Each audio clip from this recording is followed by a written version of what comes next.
Hey Stephanie, can you hear me okay now? Yes. Okay. I'm just gonna wait a little while longer. I had a few people text and email about the passing. So Oh, okay. Perfect. I just didn't know if it was me. Thank you.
okay, I'm gonna get started. Can everybody see the Mandalorian slide okay?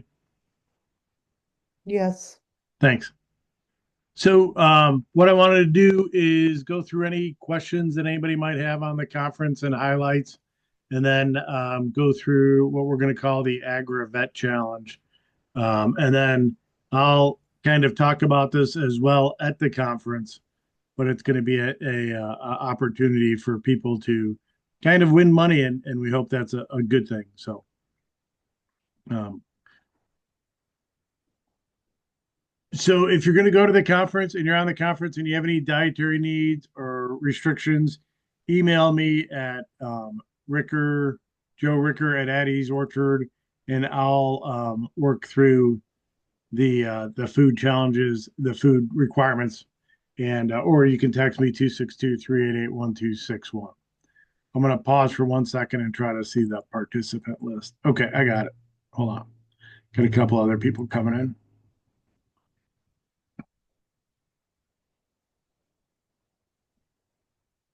Okay, so with the conference, we do have the Purdue 4-H is on board, and they're going to do an awesome program concurrent with the workshop. That was one of the comments we got last year. They're someplace between STEM, virtual reality, and other farm stuff. So, anybody below the age of 18 will have the opportunity to, if they're not going to be interested in what's going on in the conference and the workshop areas, we'll have the opportunity to do fun stuff with Purdue 4-H as well. I'm waiting on them to kind of finalize their agenda, but they are going to do it. Don't worry if you have confusion over the AgVet pricing. So, if anybody doesn't know, we had the passing of Linda Tarr a couple of months ago, and Hoosier Uplands is trying to pick up the ball on that, but they've committed to pay to the nonprofit the difference. So, still just click on the $20, and Marissa, myself, or Blake will circle back with you and figure out any application requirements or anything else to get through that. But don't let that ag vet pricing scare you off because it asks for a number or anything. Just go ahead and do it. And on the back end, we'll fix it with Hoosier Uplands and make it right. So, free parking. One of the things I'm going to show is going to be the parking lot, and that's important. So, if you go to the conference, um, don't park in the hotel spots. They are, when you call the hotel, what charges $11. Park in the conference spots, which are right behind the hotel, and don't charge anything at all. And we've talked to the convention center on that. So there's a small portion of that lot that says for the hotel. You don't want to park in those. That's where they charge. Right next to those spots are regular non-paid spots for the convention center. So park there. We'll be handing out tickets for free wine, soda, or beer, one gratuity from the organization to people when they arrive. So please join us for the social that you'll see on Friday night. Also, I just wanted to put the menu that we've worked up there a little bit so you can see the heartiness of the menu.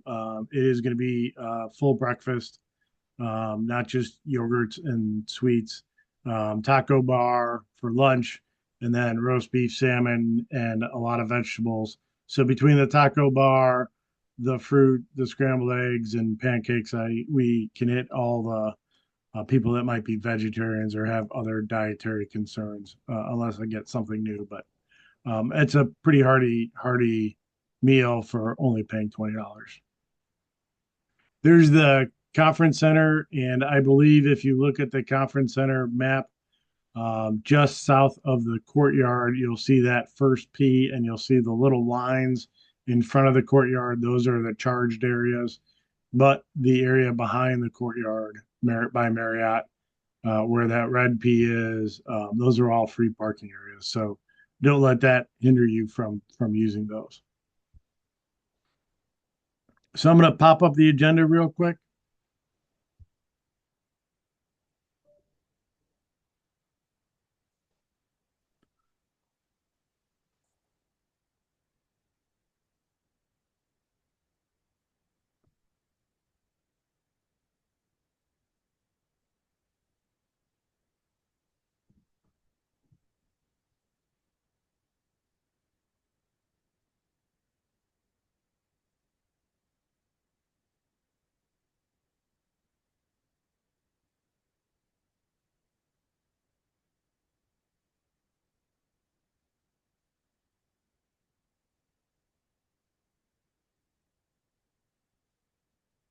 Okay, I think I'm all set on that.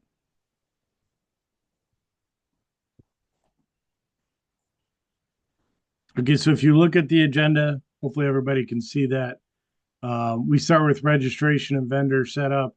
On Friday, we can do vendor setup early, and then we have the social from 5 to 8 with a cash bar and heavy appetizers. So if you're on the road on Friday and you get there, there's going to be like chicken wings and a cheese tray and other stuff available to you if you come down to the social for you or your family. On Saturday is convention registration again, 7 to 9, vendor setup, and then you'll see the breakfast from 7:30 to 9:30. We talked about that. I'm going to talk a little bit again about the Agrivet challenge, which I'll talk about in this meeting as well. And then it will start the Boots to Business Farmer Rancher class by Vet Biz Central under the Small Business Administration. Concurrently, will be poultry processing and NRCS small programs for small farms. If anybody hasn't signed up with the QR code for Boots to Business, please do, and then they will be kind of grabbed onto when they can. But that is an all-day class for Boots to Business, and then everybody else who hasn't signed up for that can do the other classes. Just start with poultry processing and NRCS small farm program. Concurrently, you'll see the Purdue 4-H program, snack at 10, just read the standard, and then opportunities in forestry, hydroponics again at 10:15. We have a 15-minute break in between, and then we'll start the roundtable discussions about 11:15 on getting started in farming, led by myself with Ed Sheldon and Amy Thompson from Purdue, who does the beginning farm program. We'll do a veteran roundtable, scaling up your operation, and then lunch again, the taco bar with a couple speakers during the meal, farm to school, agri energy and ag vet program, and farm wise. We'll go into improving soil health after lunch, and then with the beginning beekeeper advanced beekeeping techniques and improving your soil, and then a snack, and then agribility. Then we all get back together. Agribility, Stephen Swain will talk about adaptive farm resources for about 45 minutes. And then we're going to do what we call, led by Christina Majors, is rally point rounds. And that's really, so we've really packed in the first half of it or 75% of it. And this is the point where really we're going to get social and really talk and ask each other questions and think about what we're doing and try to develop that way. So um, the other part of it's then going to be some free time, about an hour. People can either freshen up, enjoy the cash bar, or do visits to the vendor tables. And then we have dinner and a raffle afterwards with a cash bar. Again, it's going to be beef, salmon, potato, vegetables, and dessert. So I think we got a pretty good thing there, and we'll end about 7 o'clock. So some of our sponsors that have been more than generous: Indiana Grown for Schools, Merchant Bank, Vet Biz Central. You'll see the list on the agenda as well, and we will push that out when we have the program there. We got some really good, I think, things to see, and it'd be awesome. Any questions on the conference part, and then I'll get into the fun part about how we're going to give away money.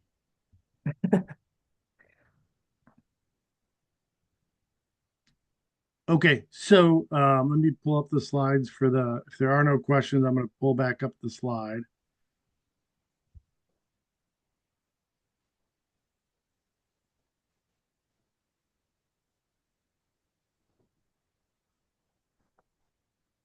So, pending any questions on the conference, and you're welcome to ask at the end. At Ease Orchard was selected to be the 2025 nonprofit partner for the Indiana Department of Veterans Affairs. We're going to do some fundraising with them. Obviously, this is the Veterans and Farming Group, but Addie's Orchard, and I'm going to welcome Veterans and Farming group as well, um, to fundraise through events, mainly golf outing on May 9th and other things that we're working with them to develop. But May 9th has been the big one. The golf outing has been the big one in the past. It's at Brookshire and Carmel, and usually it raises in excess of $25,000. But that, could go up or down. We've talked to them, so that $25,000 is only for one event. We're also talking with them about doing a second event and doing some other shaping of opportunities in Indiana to raise money. And with that partnership, I think we'll get a lot of messaging and ability. So I I think that's a minimum number, not the maximum number. So right now, what we're looking at as I go through this is going to be a tentative date of an application process in October of 25 and December of 25, the panel and awarding of the money. So the one of the rules or one of the things that has been productive or not or kind of a good practice in the past for people has been to good practice in the past for organizations has been not to write checks to the winner. So if you write check to a winner, sometimes it doesn't go for the intent of it. Sometimes it gets overcome by bills. So what Addie's Orchard is going to pay for is an item, items, or things. So you'll see in a little bit, those items, or things is completely up to, we'll call it the contestant or the person that applies for it. So it is a very broad area, but again, it's not going to be written to an individual with a name on it. So Joe Ricker is not getting a check for $5,000. Joe Ricker needs an implement for the back of his tractor. The check will go to John Deere to get that implement. It just makes a lot more fiduciary sense and gets after the requirement. So this program is going to be partnered with ourselves, Veterans and Farming, Indiana Farm Bureau, Indiana Grown, and Agribility. They've all written letters of support for Addie's Orchard to become the nonprofit partner. So I'll say this as well. This does not compete or prevent anybody from applying for the Farmer Veteran Coalition Fellowship Fund. That is a completely separate program. I would say if you get your needs satisfied through the FVC Fellowship Fund, that's fantastic. Then you may not apply. Maybe you desire not to apply. Maybe you desire to apply because you have a second level requirement on that. So, but that's going to close. So everybody knows if you're in the competition and fellowship funds, that closes on 14 February. So anybody's welcome to do that. It is not a in relationship in any way to this money. Our goal with that $25,000 or more is to give it to the veterans. We're not going to pay for conferences. We're not going to pay for anything. We want that money to go into the pocket of veterans and programs that support veterans. So one of the things that we had talked about amongst Addie's Orchard and stuff is we don't want the money to be a stop and drop. So what I mean by that is Joe Ricker in the past has applied for fellowship funds and they have said no. I never know why they said no. I just don't know. It could be because I'm short. It could be because I'm tall. It could be because I have a bad business plan. So we want this to be a journey, and that's why we're starting early on it. And we're going to award the money later. We want it to be a journey of opportunity for the veteran to grow with us as an organization, with Addie's Orchard as an organization, and have opportunities and shine up what they have. And then at the end of this cycle in December, when we hold the panel discussion and decide on the award, that panel is going to provide input to them. So it's not a stop and drop application. I won, I didn't win, I never know why. It is a journey for the next year. And that's why I want to bring it up at the conference and start now, where people can have the opportunity, like these meetings, to say, hey, I would like a class on this. Can you help me find one?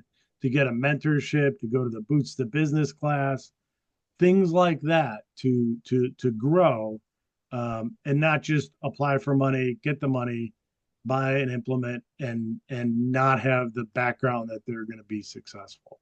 So this not only gives them an opportunity for money, it also gives them an opportunity to be successful. So we expect our board to have our panel to have some really tough Shark Tank people on it that are going to sit there and look at a business plan and really say, hey, that's a decent business plan, but it's not good enough.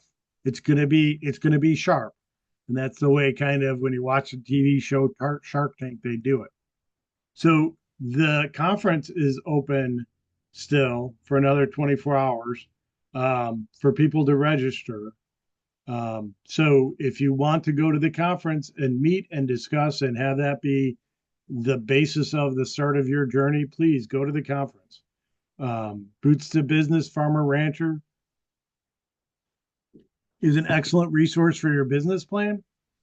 And that is also a class that's open on January 25th in conjunction with the conference, as we saw on the agenda.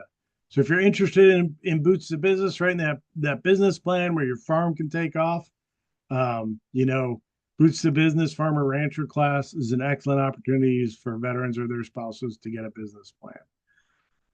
Right now, one of the requirements is it is IDVA, Indiana Department of Veterans Affairs money, that they're giving us, um, in essence. So right now it's limited to Indiana residents since that's where the opportunities exist, and honorably discharged or anybody that's serving honorably. Um, we may open it up wider in the future outside of Indiana, but right now, with this being the first year for it, we're going to centralize it in Indiana and honorably discharge or serving honorably. Every application will get feedback. So it really depends on the number of applications, how we're going to drive a pre-screening, a panel review, and whether it's virtual or in person. You know, as a organization with Addie's Orchard, it is a lot different to manage 105 applications than it is to manage 10. So those number of applications, we are committed to giving everybody back, feedback, um, but we don't want to have 105 people in front of the panel. That would be, you know, very good. So that wouldn't be very good. So we'll slim that down, and then we'll decide on funding whether we do virtual or in person. So just keep that in mind. There's going to be a little bit of nuance to that as well. But in the end, we hope to get not, if not all, the best qualified candidates in front of the panel, either virtual or in person, to get that input from them directly. And if they can't get it from directly, then we're going to provide feedback on all the applications and how they did and stuff. The panel will decide on award sizes. So where you might see fellowship funds or other funds where they say you can get 5,000 or 1,000 or 2,000. We don't know how many applications we're going to get. So we're going to let the panel decide on the award sizes as well. So if somebody puts in, they want $20,000, which is a good chunk of it, and they're the only one that put in, the panel could decide. The panel may decide to break it up, but that panel is going to be the decision process on award size. We're not going to limit that.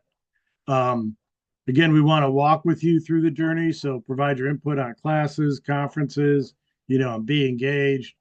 And we hope that the Agrivet challenge is each year and that it builds upon itself and maybe becomes a little bit of a national program as well. And that way we can offer it outside the state and in other areas as well. So I'm going to give the rubric and then I'll open up for questions in a little bit as you guys are developing them, but maybe the slides will answer them. So kind of the rubric for the Agrivet panel is going to be starting with the quality and content of the business plan.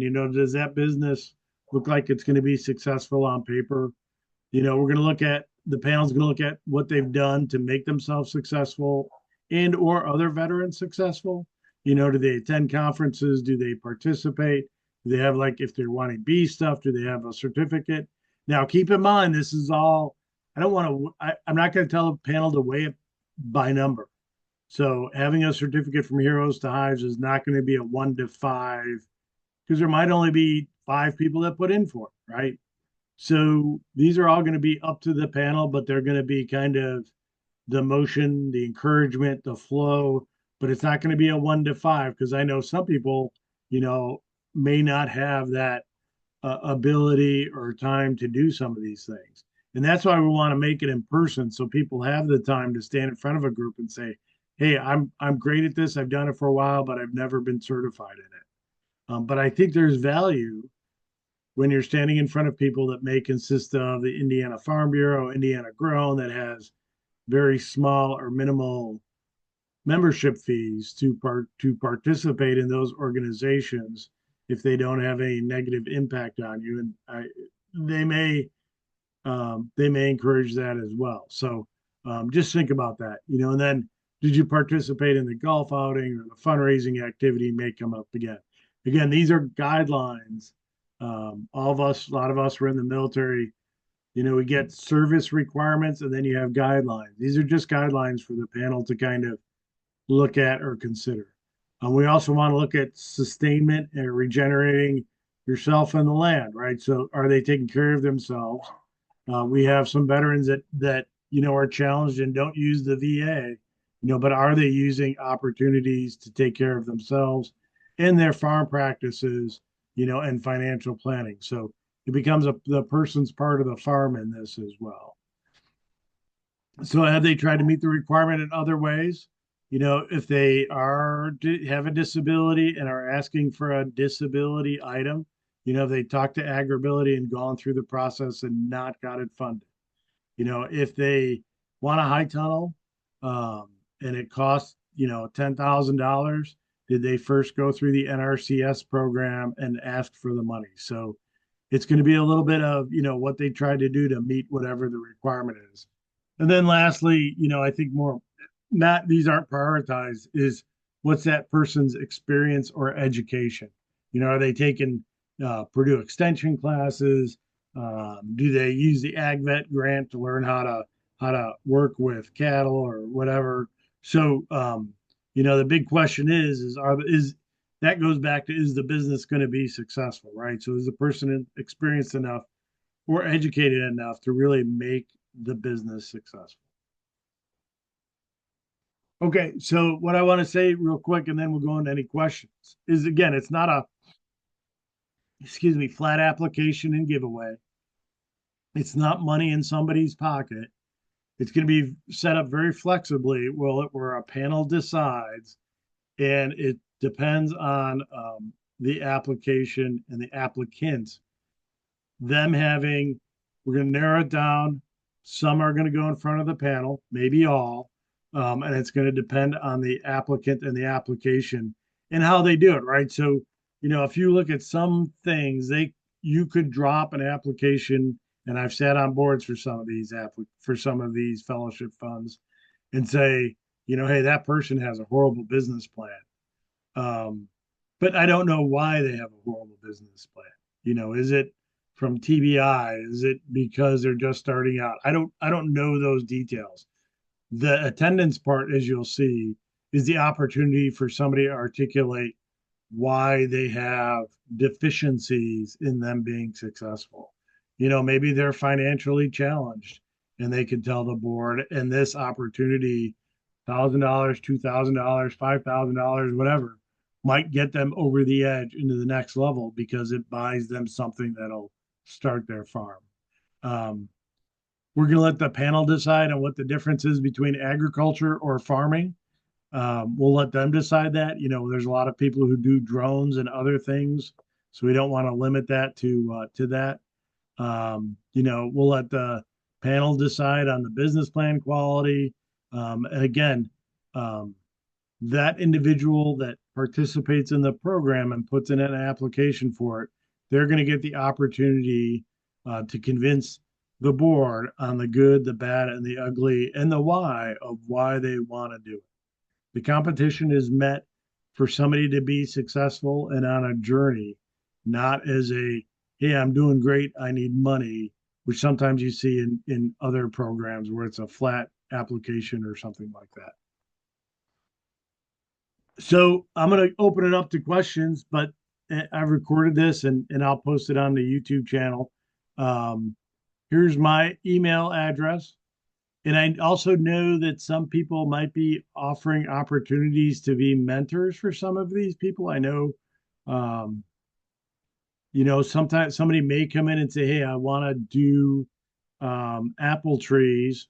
And then Joe Ricker may sign up to be a mentor and help them out. And then they can stand in front of the panel and say, hey, I had a mentor, Joe Ricker, and he's got an orchard and has this qualifications, which again would help, right? So again, people might want mentors. So if you want to be a mentor because you are successful at something, send an email to Blake at eddiesorchard.com and we'll circle back on your interest level and kind of qualifications on that.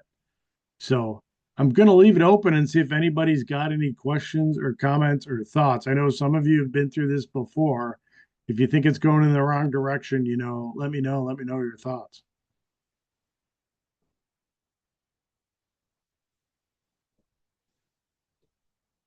So Joe, I have a quick question for you about the IDVA money that's supporting this. Yes. Um, they're not giving us a $25,000 grant. What you're saying is we earn that money through the fundraiser and then that's our resource? Yes. Okay. Yes. So it could be more, it could be less, depending on attendance and generosity. And it could be, another event that we do if we want to make more. They're open to more than one event a year, although in the past they've only done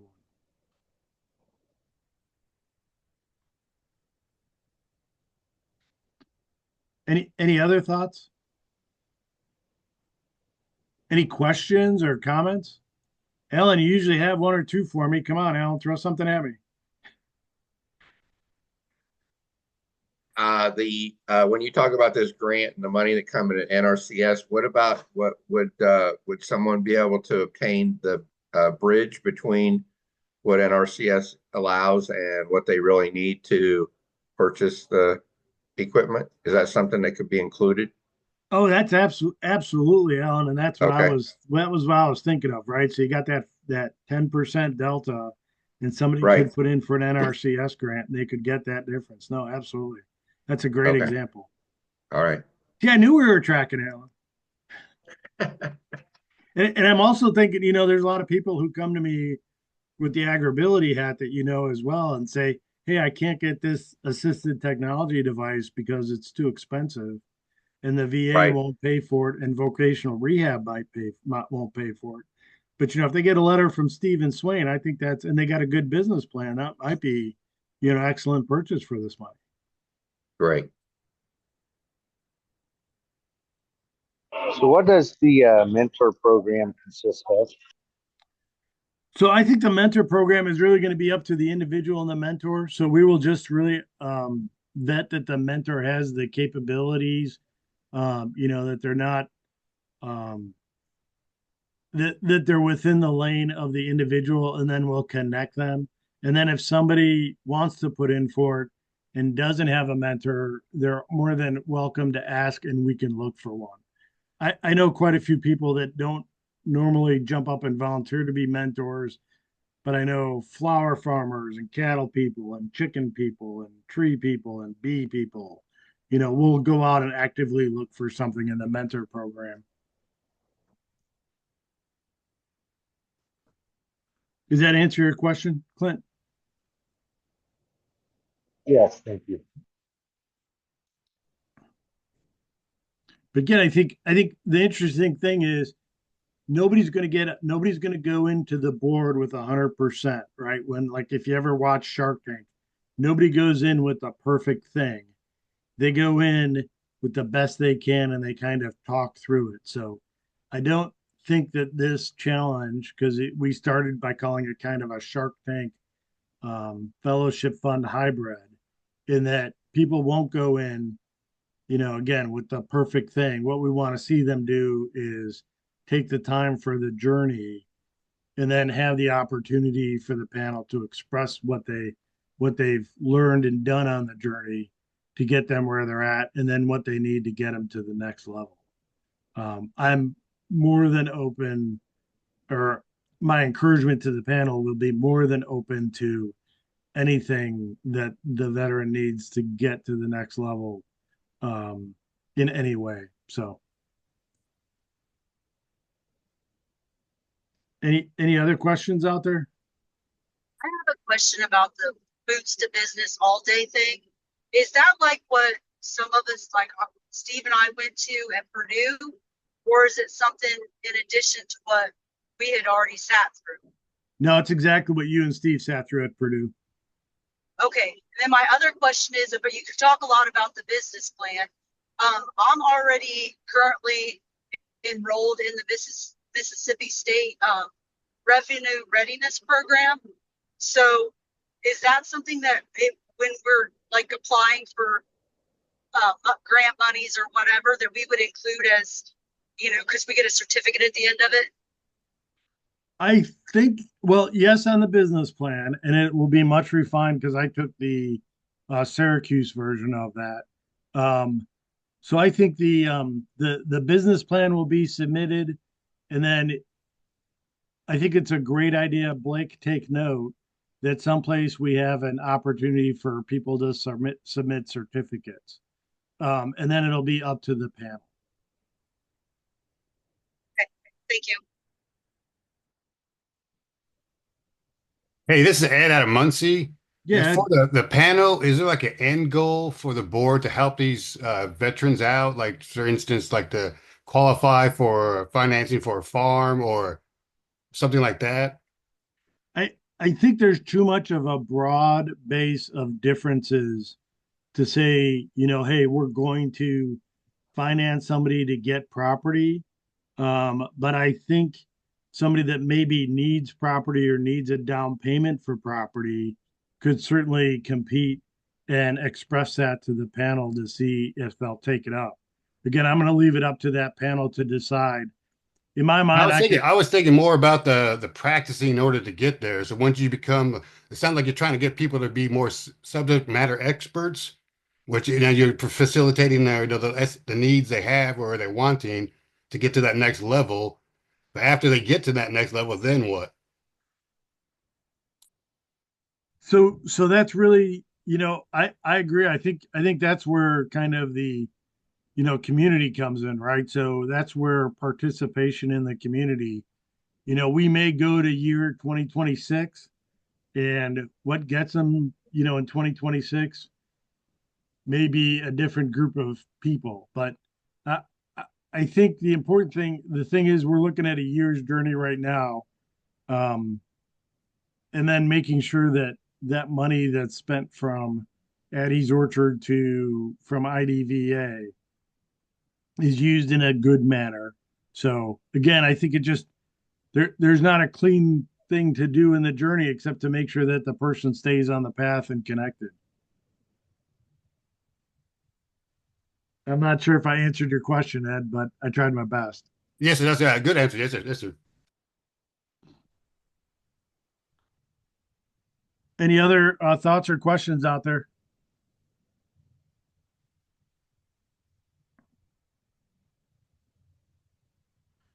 So if you think of anything new, please feel free to bring it up at the conference. I'll probably use the last couple slides at the conference as well, just so that people can then see it again. And, if you think of something and after we get off or you want to email me, my email address is up there.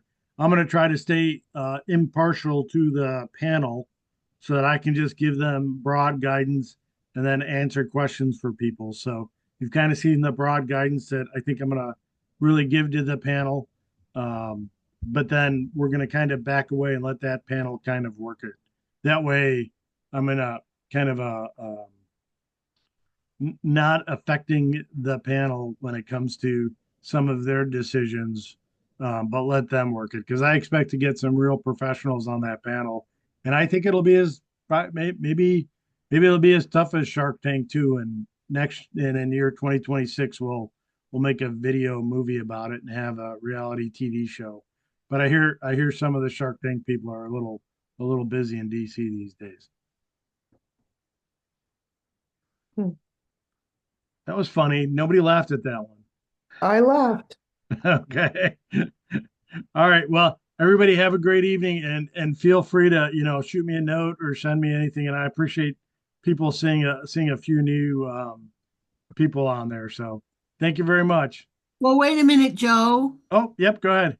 Um, have you announced that you won Farm Bureau Farmer Veteran of the Year for the whole country? Have you?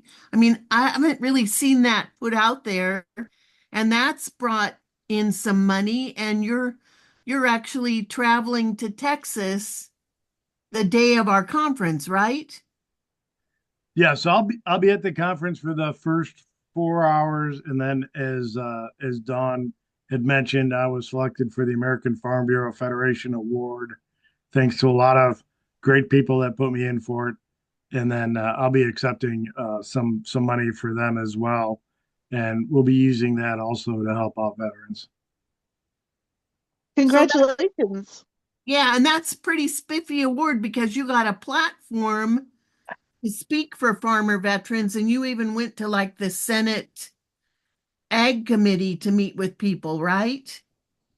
I had the opportunity, and I talked to Senator Young's team, not him today, but his regional director, and expressed some thoughts on veterans and agriculture as well. Thanks for bringing it up, Don. Yeah, I think we, really should recognize you at the conference too, because that is a big deal. And it gives you even more credibility than what you already have. Well, my passion is to help out veterans. I hope to retire from this someday. So my wife tells me that I spend more time doing this than I did when I was on active duty. So, but I love it, and I like helping out people, and that's why we want to do the money to people from the IDVA nonprofit partner. Well, leave some big boots to fill. That's great. I'm thinking of you doing it, Dawn, too. Oh, not close, because I'm going to do VSO. I'm going to get people money, but I'm going to do it through the VA. So, all right. Well, thank you, everybody. And thanks, Don, for bringing it up. And I appreciate all of you taking time this evening to listen to me, and look forward to seeing some of you at the conference. Sounds good. Thanks. Bye. Thanks, Joe.